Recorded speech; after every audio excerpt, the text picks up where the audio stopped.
Hello everyone, today I'm working on this sd35 and it's an Atlas, and I'm going to be running this little guy with this engine, and this is one that I custom painted, and it's up to 16,000 views, so thank you for all the views. That's great. This one is in really good shape. I don't see a lot wrong with this. Maybe it runs good right out of the box. Very possible. I'm going to show you some details on it. So it's got all its handrails. It's got the horn. It's got all the couplers. You can see here. It's got its little bell, which I enjoy having that little detail there. Let's check out the other side. Everything looks good. It's not even noisy. And what if it has never been run before? So let's put it on the track and let's see how it runs. Oh, we got some trouble. That doesn't sound right at all.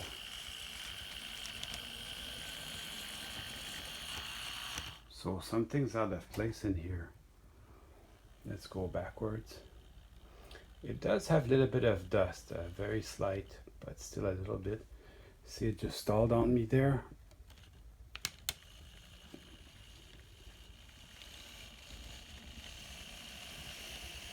And it just doesn't sound right. So let's take it apart.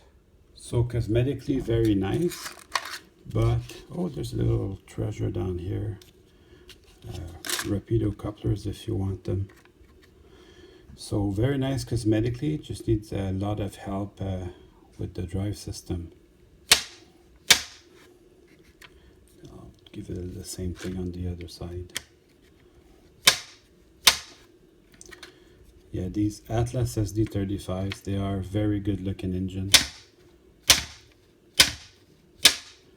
I don't know why the front's so tight, but anyways, here it goes. So it sort of runs, so everything's there. I'm gonna take my shell and I'm gonna just wash it with some soap and some water.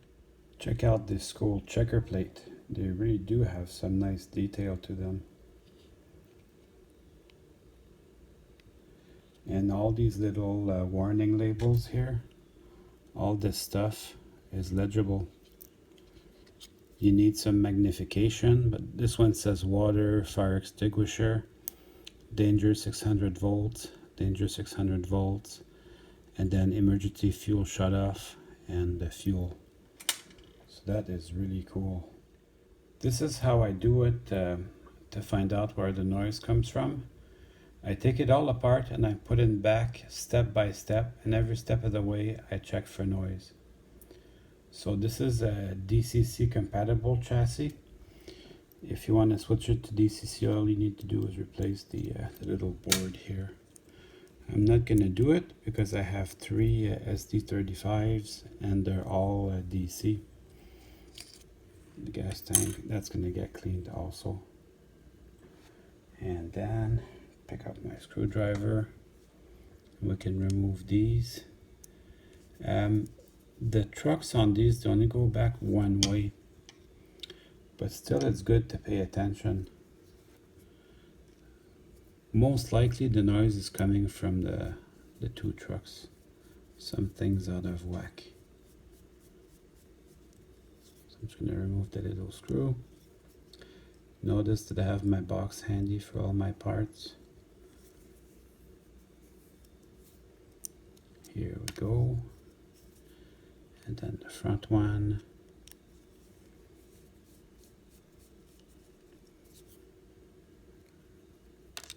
That's that. And then I'll spread out the frame just a little bit. That's going to release the trucks.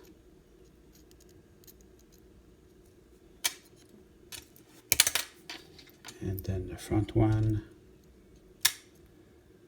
Here Now I just visually inspect them, see, try and find a reason why they wouldn't be going properly, and I run it with my finger. It's a little noisy with my finger, but not bad. So we'll play around with that later. This one's very noisy when I run it with my finger. So there's something wrong in here, and I'm not sure what. But that is, for sure, that's the source of my noise. So I'm gonna take the side frames off. Let's see what we got.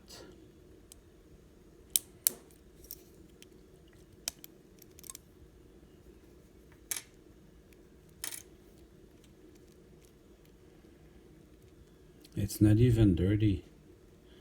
I don't think it's been run for a long time, this engine. Right now I couldn't tell you what's going on.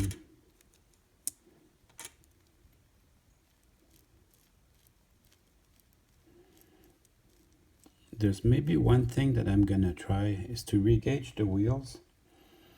I like to have them so they maintain the gear.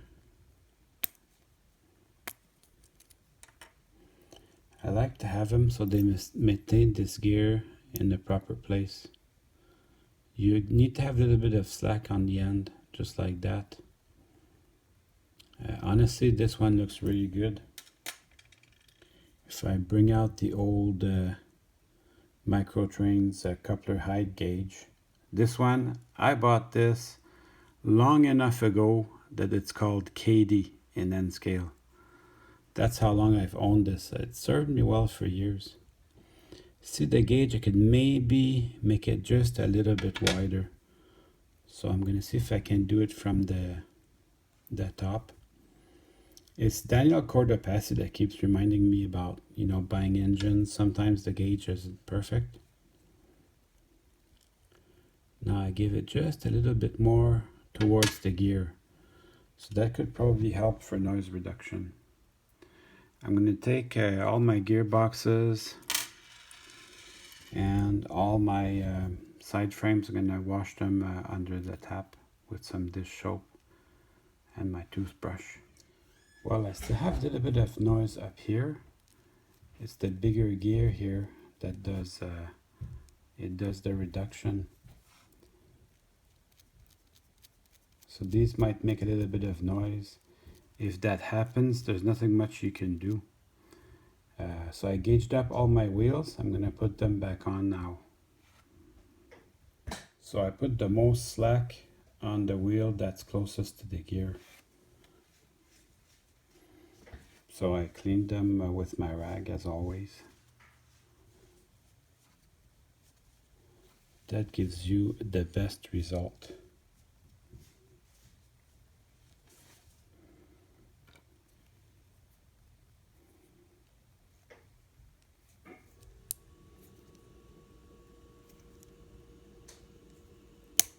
So I'm going to continue working on this off camera.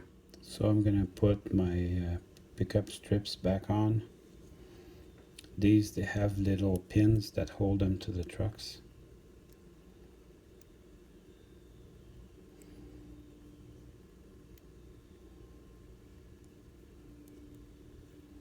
Dave Strains had a video where his gondola kept falling off at a certain point on his layout.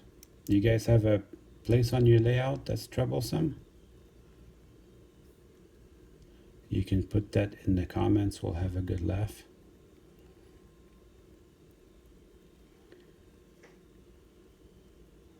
So that looks really good. There's hardly any rolling resistance. Just the gear that's on top there, the reducer, still makes a little bit of noise, but that won't keep the engine from running smooth. Maybe over time, as I keep running it, the noise will attenuate itself. That's something we'll see with time. So I make sure that all the axles are in the end caps. I check it visually. I make sure everything's snapped in. Very important. It actually has very low rolling resistance. Very good stuff. I'm going to do the other side off camera. 2000 Atlas. Seems like it was yesterday. The rest of the drive actually looks pretty good. I don't think I'm going to have to do a lot to it. Just have to make it past these little pins. So you want to be gentle with that. Once you make it past the little pins, the side frame is really easy to remove. And like I said, if you want to convert it to DCC, you can just change the little circuit board.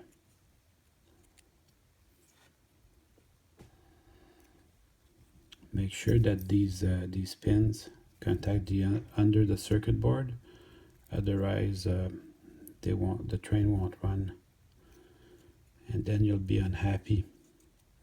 I don't feel any interference here, and everything sounded great. And actually,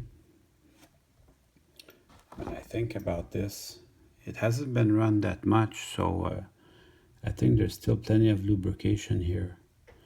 No need to do anything. So I'm just going to put everything back together. We'll go try it on the track and see how that goes.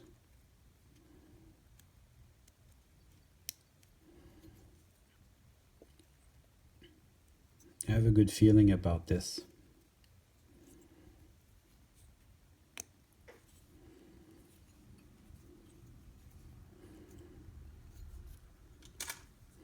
And then these have a direction.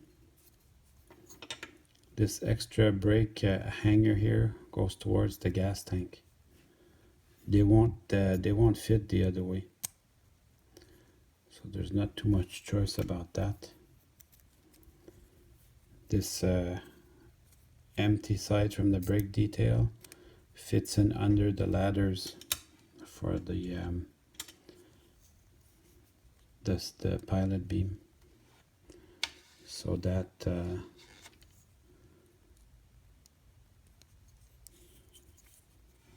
that's necessary for the wheels to turn on your curves. Use gravity as your friend as you tighten these up. They don't have to be very tight. Just hand tight, and that's it.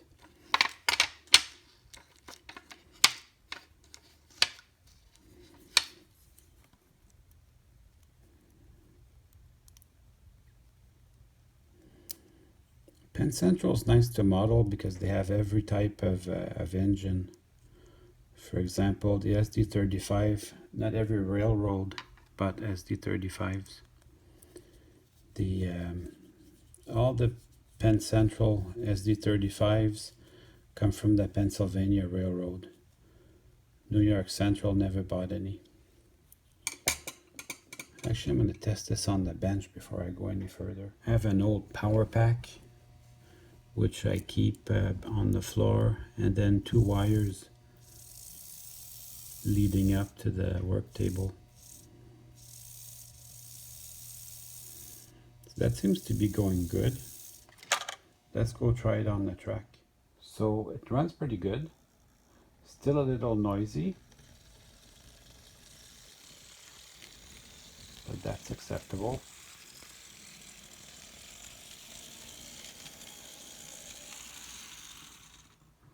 Then backwards.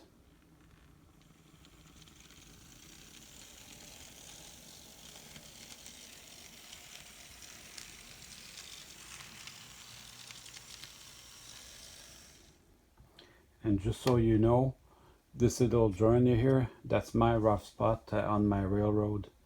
You can see the locomotive, you'll hear it going over it.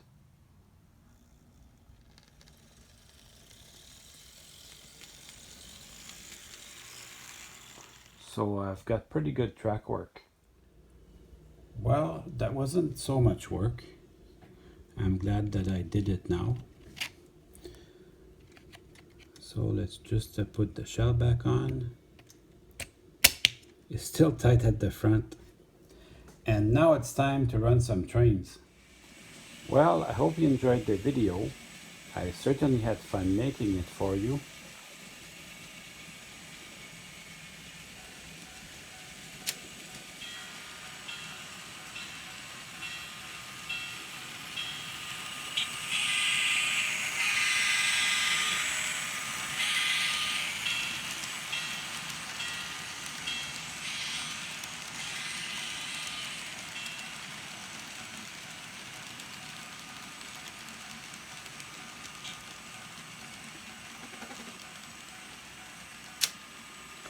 See you soon.